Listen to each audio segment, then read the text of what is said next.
Sound is a post-plot option which includes two options. The first option, generate sound file, can convert the signal in the active subplot into standard sound wave file. The wave file can then be played back using other Windows tools. To use this option, first right mouse click on the sound button, and in its pull-down list, select the first option, generate sound file. Now this first sound option is ready to use. For example, this plot here shows the time history and PSD of a dynamic pressure measurement during a pump cavitation test.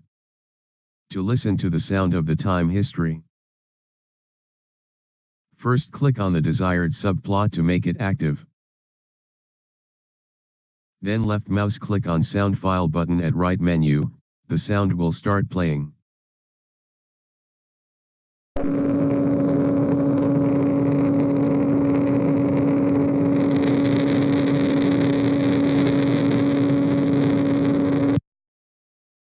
Notice that, about halfway here, popping noise due to cavitation bubble collapsing can be heard.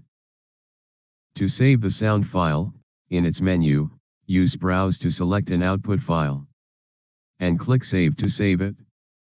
Such sound playback can also be applied to processed data such as after filtering. Next, let's apply high-pass filter to remove the sync and its harmonic signal in the low frequency. This way we can focus on the sound of the broadband noise in the high frequency. First, turn on filter.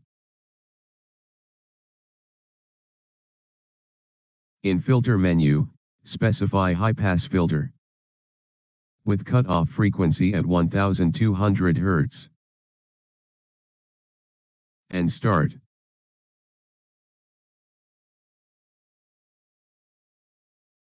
This plot here shows the time history and PSD of the filtered data, which shows its sync harmonic signal has been removed.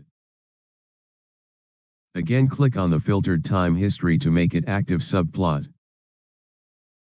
Then left mouse click on sound file to start listening.